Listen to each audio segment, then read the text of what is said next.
stuff, the main point of the day is the road to WrestleMania. And I think it's very important that you understand where I'm coming from on that section alone. I think people should really understand. And for the people who know me, know this to be very, very true. And I mean, know me personally. You know, they know this to be very, very, very, very, very true. WrestleMania is the biggest day of my life, period, end of conversation. We're done talking. And I don't have a particular one where I say, yep, that's the best one. I literally mean every year I have the best day of my life. It happens every year. Like, this is the way that I've always described it to people.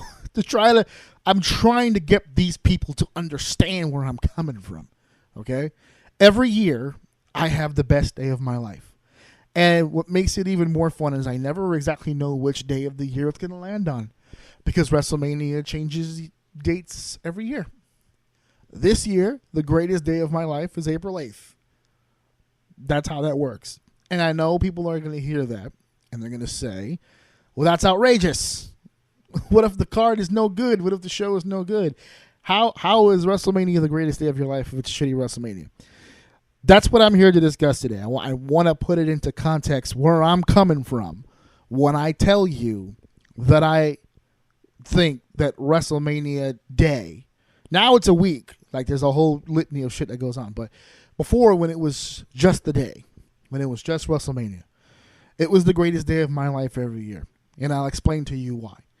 When I was a kid, when I was growing up, I have a brother, a younger brother, and I have 2 younger sisters. I am the oldest of 4 kids, and my mom was a single mom.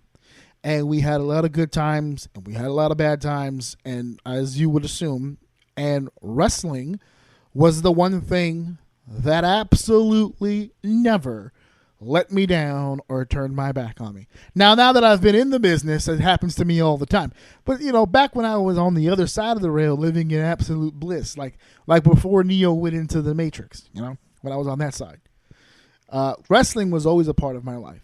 All right, wrestling has been a part of my life since before I literally can even remember.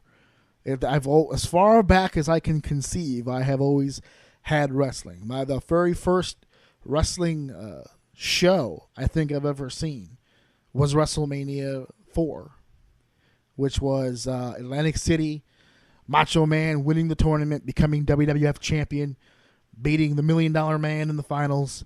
That was really like the first show, bell to bell, opening to close, that I ever saw. And in between all that, from when I was younger, I always had kind of wrestling around in the background. My dad kind of dabbled in it, but it wasn't like a huge thing for him. It was my grandfather from my dad's side, who was extremely, extremely big on professional wrestling. More importantly, ironically enough, he was a big $1 Million Man, Ted DiBiase guy. And even though Ted DiBiase was the heel, he loved when he used to make these people look like fools. When he used to do the little thing with the money, I bet you, like with the kid with the basketball, I bet you $100 you can't bounce that, and he would kick it and make the kid cry. Yeah, my grandfather was a bit of a heel at heart. He really was. He was a nice guy to me, but I think he was a general asshole. If I would have known him as an adult, I probably would have said, yeah, that guy's probably a dick. But he was awesome to me. And I've always had wrestling. Always had wrestling. When there was nothing to do in the house, I had wrestling. When there was nothing to eat in the house, I had wrestling. I distinctly remember times when the discussion became, should we go to the live event in Hartford, Connecticut? Or should we, I don't know, pay the gas bill or whatever it was, and I ended up being at the Hartford Cinema Center. I can honestly say that my mom did everything that she possibly could to keep wrestling in my life for as long as she could. I don't think she realized it would be here at age 35, but when I was age 15, it was one of the things that I got into. Wrestling is more than just a business. It's more than just a sport. It's more than just even a way of life. which is what most trainers will tell you. If you go to a wrestling school right now and begin training to become a professional wrestler, one of the first things they're going to tell you is that this isn't a hobby, this is a way of life. You have to change the way you live to be in the wrestling business. And that's very, very true. It's one of the truest things that I was ever told getting into the wrestling business. But for me, it was never a way of life. Because to me, a way of life gives you the impression that it's an option. This is one of the ways that you can live your life. For me, it was never really an option. For me, it wasn't a way of life. To me, it was life. There was nothing else. There wasn't, and maybe this is a negative, but it's true. There wasn't schoolwork. There wasn't this. There wasn't that. There was wrestling. Anywhere that I went, there was wrestling. If we were visiting families' houses, guess what was on the TV, whether they liked it or not? It was wrestling. If I was visiting a friend's house, it was wrestling. If I was going to, I remember one time there was an emergency in the family, and we had to spend a night or two in the emergency room. I forgot for what reason, and I had the emergency room on Monday Night Raw. Not no joke. Everyone else has to deal with this, and and you should be glad you're in the emergency room, because I will bite the first motherfucker that changes this television. Okay, wrestling is is the most important thing that I have in my life. Yes, I have a wife. Yes, I have a son, and now as I got older, those things have superseded wrestling. I put wrestling behind my wife and my son. But it took a few years for me to put it behind my wife. My son's the newest acquisition. He's only been here for 3 years. I've been with my wife 15. And she just recently became number one on the list. Okay? Wrestling is the most important thing in my life. Period. And it's literally who I am. I don't think anybody who knows me, anybody, including the people who birthed me, I don't think would know who I am without wrestling. There's no way to identify me as a person without this business. And that's why when I got into it, it was easy for me to adjust to being a performer, because the respect for the business was already there.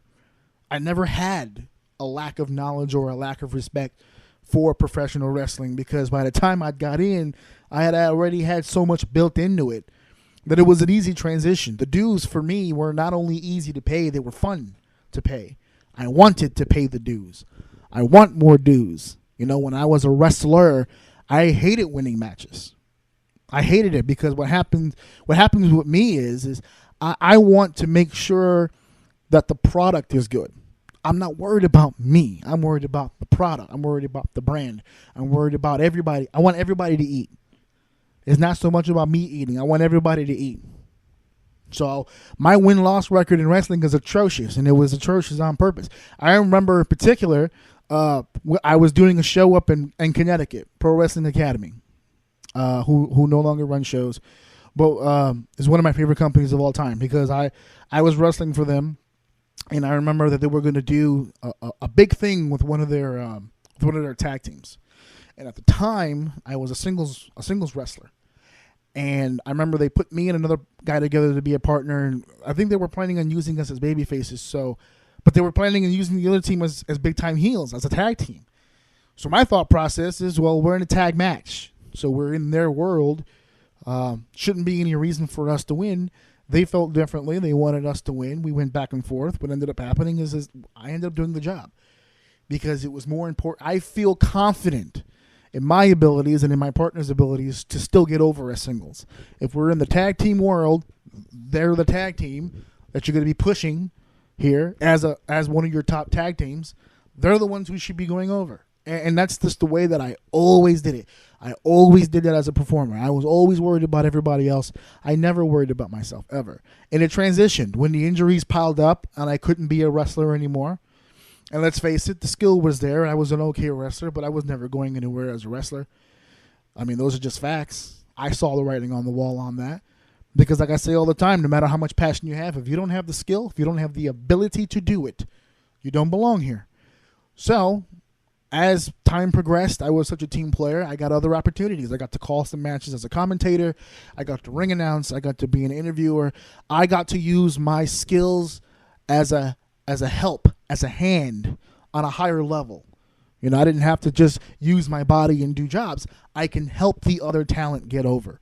I can help this guy get over. This guy can't do promos. All right, let me work with him. I'll get in front of a camera with him with a microphone. We'll work this shit out.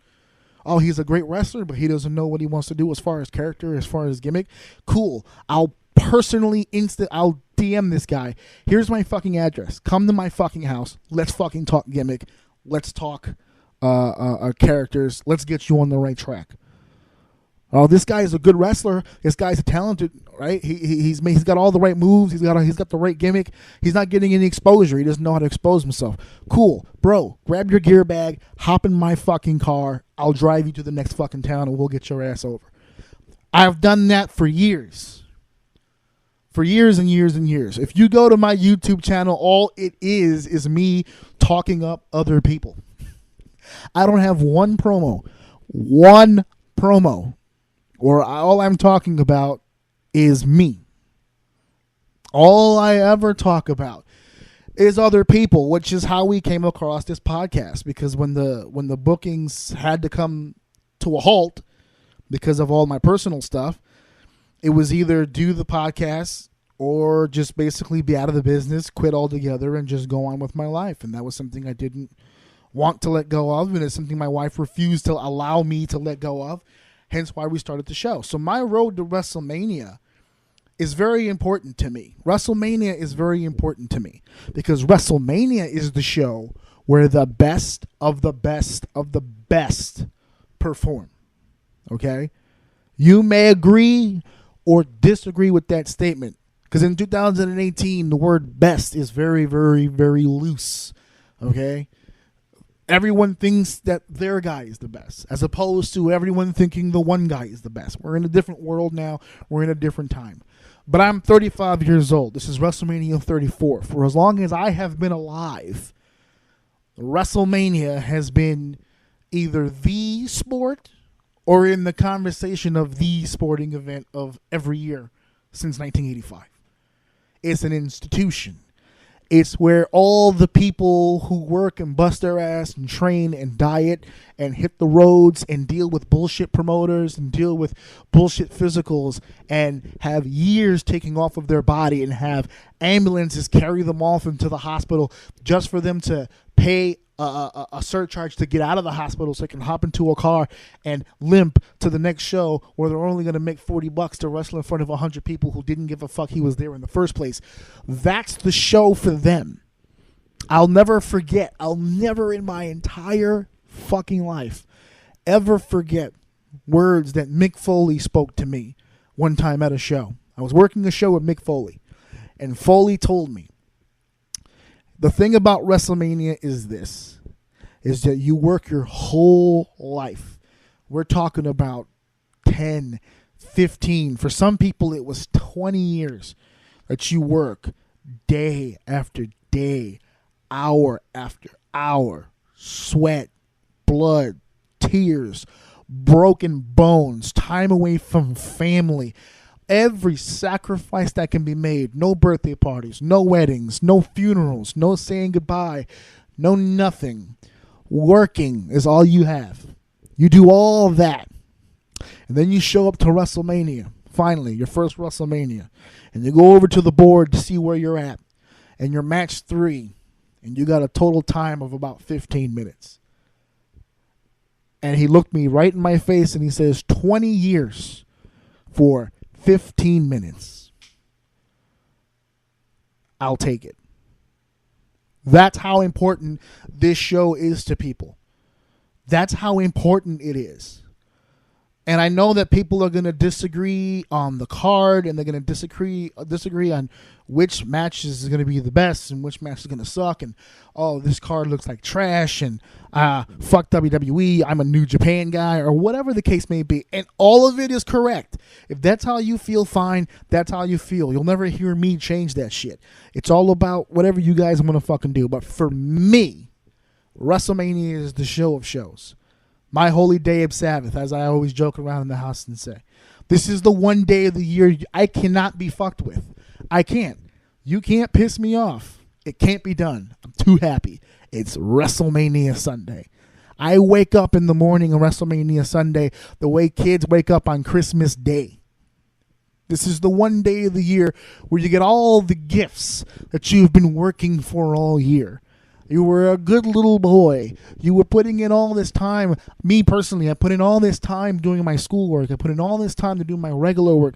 I put all this time into being a husband. I put all this time into being a father. I do all these things so that on the one day, that one day is my day. Me. I don't celebrate birthdays. I'm forced to celebrate Christmas. I do a lot of shit for a lot of people. April 8th is my day.